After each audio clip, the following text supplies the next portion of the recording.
Assalamualaikum warahmatullahi wabarakatuh. Halo anak-anak, apa kabarnya? Semoga kalian dalam keadaan baik dan sehat selalu ya. Anak-anak, hari ini kita akan belajar pelajaran fikih kelas 2 mengenai pembelajaran sholat fardu. Tahukah kamu apa hukumnya sholat? Apakah sholat diwajibkan untuk anak-anak? Apakah kalian melaksanakan sholat 5 waktu di rumah? Nah, untuk mengetahui lagi, yuk kita lanjut ke pembahasan selanjutnya. Bisa kalian lihat, di sini ada pengertian sholat. Pengertian sholat menurut bahasa artinya doa. Adapun menurut istilah adalah suatu perbuatan yang terdiri dari ucapan dan gerakan yang dimulai dengan takbiratul ihram dan diakhiri dengan salam. Sholat dikerjakan dalam sehari semalam sebanyak 5 waktu. Macam-macam sholat fardu yaitu sholat zuhur yang berjumlah 4 rakaat, sholat asar yang berjumlah 4 rakaat, sholat maghrib yang berjumlah 3 rakaat, sholat isya yang berjumlah 4 rakaat, dan sholat subuh yang berjumlah 2 rakaat. Jumlah rakaat sholat fardu seluruhnya ada 17 rakaat. Nah, anak-anak, sholat adalah tiang agama. Mendirikan sholat berarti menegakkan agama. Sholat hukumnya wajib bagi seorang muslim. Nah, karena sholat adalah ibadah yang pertama kali dihisab oleh Allah Subhanahu wa Ta'ala. Umat Islam wajib melaksanakan sholat. Jika orang Islam meninggalkan sholat, maka hukumnya berdosa. Adapun tujuan mendirikan sholat yaitu agar kita menjadi anak-anak yang soleh dan solihah, bertakwa kepada Allah Subhanahu wa Ta'ala. Selain itu, sholat juga dapat mencegah perbuatan keji dan munkar. Syarat wajib sholat. Syarat wajib sholat dapat kalian perhatikan di sini. Yang pertama adalah Islam. Sholat adalah rukun Islam kedua.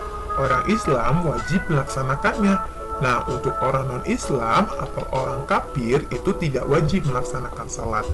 Kemudian yang kedua, suci dari haid dan nifas. Haid adalah darah yang keluar pada seorang wanita. Haid adalah tanda wanita yang sudah balik. Adapun nifas adalah darah yang keluar pada seorang wanita setelah melahirkan. Yang ketiga yaitu berakal. Sholat fardu wajib bagi muslim yang berakal. Jika tidak berakal, ia tidak wajib sholat, termasuk orang yang gila. Nah, orang yang gila tidak wajib sholat karena ia telah hilang akal. Kemudian yang keempat, baligh. Baligh artinya orang yang sudah cukup umur untuk melaksanakan perintah Allah dan menjauhi larangan Allah. Ukuran baligh laki-laki jika sudah berumur 15 tahun dan bagi wanita jika sudah berumur 9 tahun atau sudah mendapat haid. Yang kelima yaitu telah sampai dakwah Islam. Dakwah artinya ajakan atau seruan. Seruan untuk melaksanakan perintah Allah dan menjauhi larangan Allah. Dan yang terakhir yaitu terjaga. Terjaga artinya orang yang tidak tidur. Orang yang terjaga wajib mengerjakan sholat fardu jika sudah masuk waktu sholat. Adapun orang yang tertidur atau lupa, dia tidak wajib mengerjakan sholat. Nah, jika dia telah bangun tidur atau sadar, maka dia wajib segera melaksanakan sholat dan tidak berdosa. Kemudian ada syarat sah sholat. Nah, syarat sah sholat yang pertama yaitu suci dari hadas. Sholat adalah ibadah menghadap Allah. Nah, jika kita akan menghadap Allah harus dalam keadaan suci. Suci artinya bersih. Tanpa bersuci maka sholatnya tidak sah. Melaksanakan sholat harus suci dari hadas besar maupun hadas kecil. Bersuci dari hadas besar dengan cara mandi dan bersuci dari hadas kecil dengan berwudu. Kemudian suci badan, pakaian, dan tempat.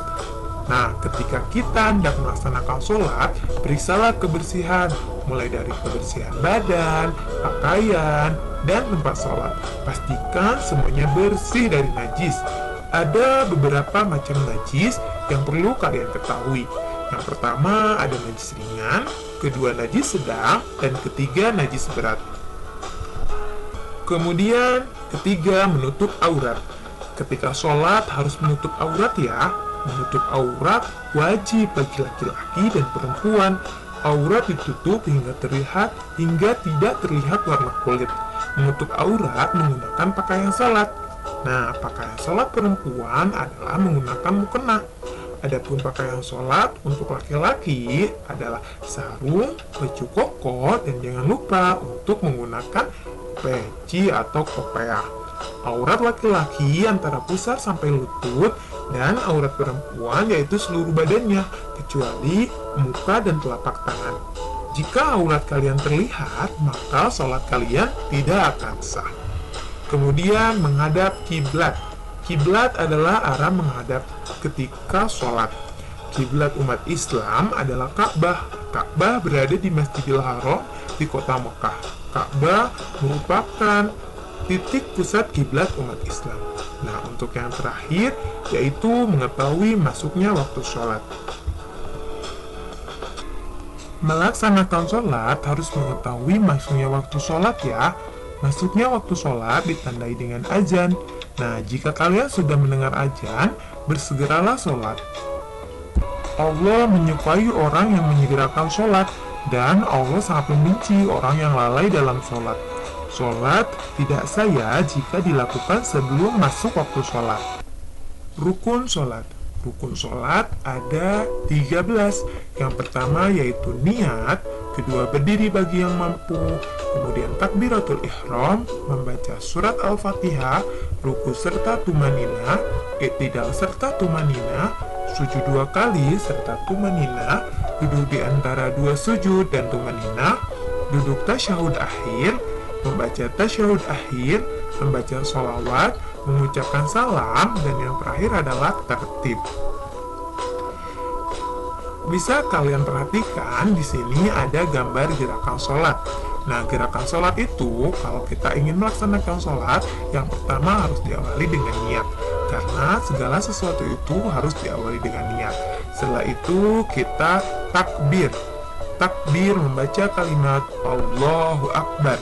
Setelah itu kalian membaca surat Al-Fatihah dan surat pendek, kemudian ruku, setelah ruku i'tidal, kemudian sujud, setelah sujud duduk di antara 2 sujud, kemudian tahiyat awal, tahiyat akhir, dan yang terakhir yaitu salam. Anak-anak, nah, setelah kita menyaksikan video pembelajaran tadi, maka kita sudah tahu ya bahwa sholat itu wajib, dan hal yang pertama kali dihisab oleh Allah Subhanahu wa Ta'ala.